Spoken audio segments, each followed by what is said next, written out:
নমস্কাৰ। উজনি অসমৰ আগশাৰীৰ অন্যতম শিক্ষানুষ্ঠান ডিমৌ মহাবিদ্যালয়ৰ পৰিয়ালৰ তৰফৰ পৰা সকলোলৈকে অভিনন্দন জ্ঞাপন কৰিছোঁ। আজি আমি ডিমৌ মহাবিদ্যালয়ৰ পৰিয়ালে আপোনালোকলৈ আগবঢ়াবলৈ লৈছোঁ এক ব্যতিক্ৰমী অনুষ্ঠান। এইখিনিতে আপোনালোকক জনাবলৈ পাই সুখী হৈছোঁ যে মহাবিদ্যালয়ৰ 2023-24 বৰ্ষৰ বাৰ্ষিক আলোচনী সংকৰ্ষণৰ বাবে গ্ৰহণ কৰা সাক্ষাৎকাৰ শিতানটো অডিঅ' ভিডিঅ' হিচাপে আপোনালোকলৈ আগবঢ়াইছোঁ। সাক্ষাৎ গ্ৰহণ কৰা হৈছিল আমেৰিকা যুক্তৰাষ্ট্ৰৰ আৱিষ্কাৰ জিন এডিটিঙৰ ওপৰত গৱেষণা কৰি PhD লাভ কৰা তথা ৱাশ্বিংটন ইউনিভাৰ্চিটিৰ স্কুল অফ মেডিচিনত গৱেষক বিজ্ঞানী তথা ইন'ভেশ্যন ফেল' সুযোগ্য অসম সন্তান ডক্টৰ ৰুবুল মাউতৰ পৰা। সাক্ষাৎ গ্ৰহণৰ প্ৰশ্ন তৈয়াৰ কৰিছিল ডিমৌ মহাবিদ্যালয়ৰ অসমীয়া বিভাগৰ সহকাৰী অধ্যাপিকা গুণমণি গগৈ আৰু লগতে সহ অধ্যাপক ডক্টৰ হেমন্ত কোছে। এইখিনিতে আমাক সহযোগিতা আৰু পৰামৰ্শৰে আগবঢ়াই উৎসাহিত কৰাৰ বাবে ডিমৌ মহাবিদ্যালয়ৰ সন্মানীয় অধ্যক্ষ ডক্টৰ কৃষ্ণজ্যোতি সন্দিকৈ ছাৰক আমি বিশেষভাৱে ধন্যবাদ জ্ঞাপন কৰিছোঁ। গতিকে অকণো পলম নকৰি মই সুকন্যাই আজিৰ অনুষ্ঠানটি আৰম্ভ কৰিব বিচাৰিছোঁ আৰু প্ৰথমতেই ছাৰক নমস্কাৰ জনাইছোঁ, লগতে অসমীয়া নতুন বৰ্ষৰ শুভেচ্ছা জ্ঞাপন কৰিছোঁ। আচলতে বিভিন্ন ব্যক্তিৰ লগত যোগাযোগ কৰাৰ অন্তত আপোনাৰ মোবাইল নম্বৰটো ডক্টৰ প্ৰাণজিৎ বৰা ছাৰৰ পৰা আমি সংগ্ৰহ কৰিলোঁ আৰু এইখিনিতে আপোনাক জনাবলৈ পাই সুখী হৈছোঁ যে শিৱসাগৰ জিলাৰ ডিমৌ মহাবিদ্যালয়ৰ 2023-24 বৰ্ষৰ বাৰ্ষিক আলোচনী সংকৰ্ষণ প্ৰকাশৰ যোজা কৰা হৈছে। গতিকে তাৰে লগত সংগতি ৰাখি আমি এটি সাক্ষাৎকাৰ শিতানৰ ব্যৱস্থা কৰিছিলোঁ আৰু মই অকণো পলম নকৰি আজিৰ সাক্ষাৎকাৰ শিতানৰ প্ৰথমটি প্ৰশ্নৰ বাবে আগবাঢ়িব বিচাৰিছোঁ। ছাৰক মই সুধিব বিচাৰিছোঁ যে আপোনাৰ দৃষ্টিত জীৱনৰ প্ৰকৃত সফলতা মানে কি? সফলতাৰ ভিন ভিন দিশ থাকে। প্ৰত্যেক মানুহৰ কাৰণে সফলতাটো বেলেগ হ'ব পাৰে, কিন্তু মোৰ মতে মোৰ নিজৰ মতে সফলতা হৈছে যেতিয়া আমাৰ কামে যেতিয়া সমাজৰ সামগ্ৰিক কল্যাণ সাধন কৰে। যিকোনো এজন মানুহৰ যেতিয়া সমাজৰ সামগ্ৰিক কল্যাণ সাধন কৰে, তেতিয়া মই ভাবোঁ সেই মানুহজন সামাজিকভাৱে সফল বুলি ক'ব পাৰি। হয় হয়, মই দ্বিতীয়টি প্ৰশ্নৰ বাবে আগবাঢ়িছোঁ যে এজন সফল মানুহ হিচাপে নিজকে গঢ় দিবলৈ ছাত্ৰ জীৱনত কোনকেইটা দিশত বেছি গুৰুত্ব দিব লাগে? ছাত্ৰ ছাত্ৰীসকলক সফল হ'বলৈ মেধাৱী হোৱাৰ বাদেও, মানে আমি মেধা বুলি কওঁ, মেধা থকাৰ উপৰিও আৰু বহুতকেইটা দিশৰ প্ৰয়োজন হয়। যেনে আমাৰ যেনেকৈ আমাৰ ৰঙৰ বেলেগ বেলেগ ৰং থাকে, বেলেগ বেলেগ কালাৰ থাকে, ঠিক তেনেকৈ আমাৰ আৱেগ আৰু চৰিত্ৰৰ বেলেগ বেলেগ কিছুমান দিশ থাকে আৰু সেই দিশবিলাক আচলতে ল'ৰা ছোৱালীক সফল হ'বৰ কাৰণে, আগবাঢ়ি যাবৰ কাৰণে, জীৱনত আগবাঢ়ি যাবৰ কাৰণে এইবোৰ প্ৰয়োজন হয়। অকল মেধাটো থাকিলেই নহ'ব, মেধাটো লাগিব, কিন্তু তাৰ উপৰি কিছুমান বস্তু যেনেকৈ মটিভেশ্যন, হয় পাৰ্চিষ্টেণ্ট, কিমান দিনলৈকে সপোনটো ধৰি ৰাখিব পাৰিছে। তাৰপিছত মানুহৰ প্ৰতি সহানুভূতিশীল হয় নহয়, হয় সমাজৰ প্ৰতি কিমান আগ্ৰহ আছে, সমাজৰ প্ৰতি সহানুভূতিশীল হয় নহয়, এই যিটো আমি এম্পেথি বুলি কওঁ, এই এনেকুৱা ধৰণৰ মটিভেশ্যন, এম্পেথি, তাৰপিছত পাৰ্চিষ্টেঞ্চ, ডিলে ইন গ্ৰেটিফিকেশ্যন, এনেকৈ কৈ পেলাই বহুত কিছুমান আমাৰ আৱেগৰ দিশ থাকে, আমাৰ চৰিত্ৰৰ কিছুমান দিশ থাকে, যিটো আমি সাধাৰণতে মেধা বুলি নকওঁ।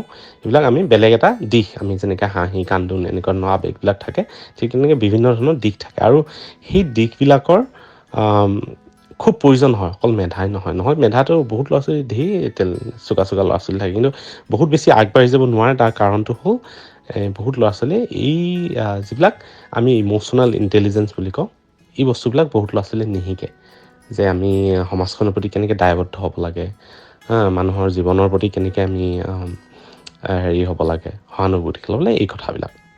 হয়, আপুনি যিহেতু আমেৰিকাত থাকে, গতিকে অসমৰ পৰা বহু নিলগত থাকি আপুনি অসমৰ প্ৰধান সমস্যা কি বুলি ভাবে? অসমৰতো অসম বুলিয়ে নহয়, আমাৰ ভাৰত বা যিকোনো উন্নয়নশীল দেশৰ বহুত সমস্যা আছে। সেইবিলাক কওঁ বুলি ক'লেতো আৰু উৰকে নপৰিব, কিন্তু তাৰ ভিতৰত মোৰ মতে তাৰ কিছুমান মেইন সমস্যা আছে। আমাৰ শিক্ষা ব্যৱস্থাত বহুত কিছুমান আঁসোৱাহ আছে, আমাৰ আমাৰ সমাজখনে কি বিচাৰে, আমি সামগ্ৰিকভাৱে আমাৰ উদাহৰণস্বৰূপে আমি অসমীয়া হিচাপে আমি কি বিচাৰোঁ, আমি কি এচিভ কৰিব বিচাৰোঁ, আমি কালেক্টিভভাৱে আমি সমাজখনে ক'লৈ আগুৱাই যাব খোজোঁ। এই ক্ষেত্ৰত আমাৰ কিছুমান সমস্যা আছে। মই ভাবোঁ নতুন প্ৰজন্মই সেইবিলাক ওলাই আহিব লাগিব। আমি বিজ্ঞানৰ প্ৰতি আমাৰ ইমান বিজ্ঞানমুখী নহয়। আমাৰ সমাজখনক আমি বিজ্ঞানে আগুৱাই নিব লাগিব। প্ৰযুক্তিবিদ্যাৰ বহুত হেৰি আছে। আমি যোৱা 100 বছৰত প্ৰযুক্তিবিদ্যাই মানুহক ইমান আগুৱাই নিলে, চিকিৎসা বিজ্ঞান বা যিটোৱে নহওক।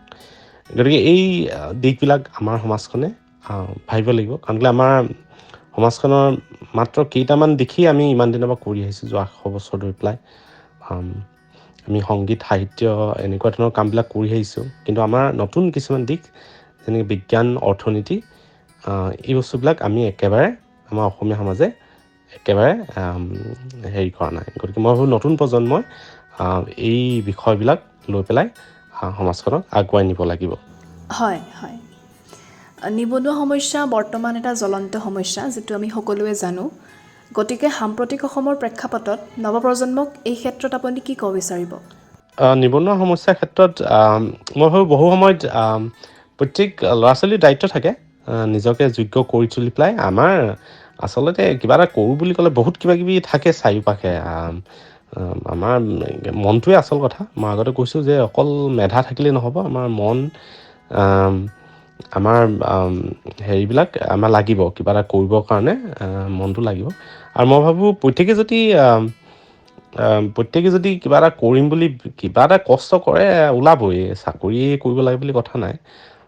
মই ভাবোঁ নিবনুৱা সমস্যা বহু ক্ষেত্ৰত এইটো আচলতে আমাৰ ব্যক্তিগত সমস্যাও। কাৰণ কেলৈ আমি অকল আনৰ কাৰণে আমি ৰখি থাকোঁ, আনে কিবা এটা দিব বুলি। আছে আমাৰ অৰ্থনীতি ইমান ভাল নহয়। গতিকে সেইটো হেৰি আছে, আমাৰ তাতো আশা আছে। চৰকাৰ বা প্ৰশাসকৰো তাতো আশা আছে। কিন্তু মই ভাবোঁ বহু সময়ত আমাৰ ছাত্ৰ ছাত্ৰীয়ে, আমাৰ উঠি অহা ল'ৰা ছোৱালীয়ে নিজে যদি নিজৰ প্ৰচেষ্টাত আচলতে এই বস্তুবিলাক দূৰ কৰিব পাৰে। হয়, হয়। মই অন্যটি প্ৰশ্নলৈ আগবাঢ়িছোঁ। অতি পাশ্চাত্যকৰণে অসমৰ সংস্কৃতিত নেতিবাচক প্ৰভাৱ পেলাব পাৰে। এই ক্ষেত্ৰত আপুনি কি ক'ব বিচাৰিব? পাশ্চাত্যকৰণৰ কিছুমান ভাল দিশ আছে। চব আমি বেয়া বুলি ক'ব নোৱাৰোঁ। আমি বহু বস্তু দেখোন আমি পাশ্চাত্যৰ পৰাই আমি বাহিৰৰ পৰা আনিলোঁ। কিছুমান বস্তু মই কৈছোঁ চিকিৎসা বিজ্ঞান বাহিৰৰ পৰা আহিছে। আজি যি বিজ্ঞানৰ ইনফৰমেশ্যন টেকন'লজি হওক, আমাক বিজ্ঞানে যি বস্তু দিছে এইবিলাকতো চব বাহিৰৰ পৰা আহিছে। সেইটো এটা কালচাৰ। সেইটো পাশ্চাত্যকৰণ বুলি ক'ব নোৱাৰি। গতিকে আমি ভালখিনি লৈ পেলাই আমি যিখিনি মানে প্ৰয়োজন আছে, আল্টিমেট কথাটো হ'ল এটা কথাই, আমাৰ মানুহ হিচাপে, জীৱ হিচাপে, মানুহক যিকোনো এটা জন্তু হিচাপে গণ্য কৰিব পাৰি। জন্তু হিচাপে, এটা জীৱ হিচাপে আল্টিমেট কথাটো হ'ল আমি কোনটো বস্তুৱে আমাক জীয়াই থাকিবলৈ সহায় কৰিছে। আমি সংস্কৃতি বুলি কওঁ। সংস্কৃতি যদি আমাক যদি ছাৰ্ভাইভেলত যদি সহায় কৰিছে, গতিকে সেই বস্তুটো থাকি যাব। আৰু পাশ্চাত্য বা আমাৰ নিজা বুলি কোনো কথা নাই। মই কৈছোঁৱে যি বস্তুটোৱেই, সেয়া প্ৰযুক্তিয়েই হওক, সেয়া চিকিৎসাৰ পদ্ধতিয়েই হওক, সেয়া কোনোবা সংস্কৃতিয়েই হওক, যিটো বস্তু আমাক জীয়াই থাকিবলৈ সহায় কৰিব সেই বস্তুটো থাকিব। আৰু যিটো জীয়াই থকাত কোনো গুৰুত্ব নাই, এনেই ওপৰঞ্চি আছে, সেই বস্তুবিলাক লোপ পাই যাব। কথা সেইটো আৰু। হয়, হয়। মোৰো এটা সপোন আছে, এখন অতি জনপ্ৰিয় গ্ৰন্থ আপোনাৰ। গতিকে গ্ৰন্থখনৰ প্ৰকাশৰ আঁৰৰ কথা অকণমান আমি জানিব বিচাৰিম। কিতাপখনৰ কাহিনীটো যিহেতু নিজৰে, গতিকে এই কথাখিনি বহুত দিনৰ পৰা সোমাই আছিল, নিজৰ মনৰ ভিতৰতে সোমাই থকা কথা। মই এনেও লিখা মেলা কৰিছিলোঁ। আগতে মই মোৰ 'দুখৰ দাঁত সংহতৰ শ্ৰৱণ' অন্য এখন কিতাপ মোৰ ওলাইছিল। গতিকে মোৰ এটা সপোন আছে লিখাৰো। মই প্ৰায় 10 বছৰ আগৰ পৰা মই লিখা মেলা কৰি থাকোঁ। গল্প লিখোঁ, কিবাকিবি লিখোঁ, আৰ্টিকল লিখোঁ। তাৰপিছত মোৰ এটা সপোন আছে, এইটো তেনেকুৱা কোনো প্লেন নাছিলে, কিন্তু যদিও কাহিনীটো নিজৰ কাহিনী। কিন্তু মই প্ৰথম কিতাপখন ওলোৱাৰ পাছতে মোৰ দেউতা ঢুকাওঁতে মই ঘৰলৈ গৈছিলোঁ। তেতিয়া মানে কথাটো খেলালে যে মই কিবা সাজি সাজি গল্প লিখি থকাতকৈ কিবা এইবোৰ কৰি থকাতকৈ মোৰ নিজৰ কাহিনীটো দেখোন এটা লিভিং ষ্টৰী। গতিকে মই এইটোকে লিখিব পাৰোঁ।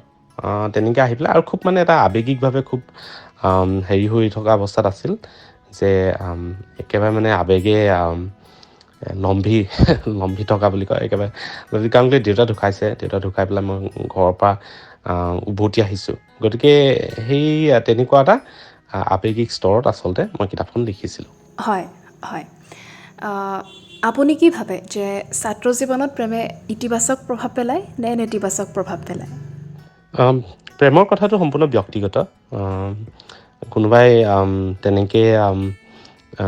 তেনেকেই আগবাঢ়ি যাব পাৰিছে, কোনোবাই পৰা নাই। গতিকে মই ভাবোঁ সম্পূৰ্ণ ব্যক্তিগত, কিন্তু নিজক মানে হেৰি কৰি পেলাই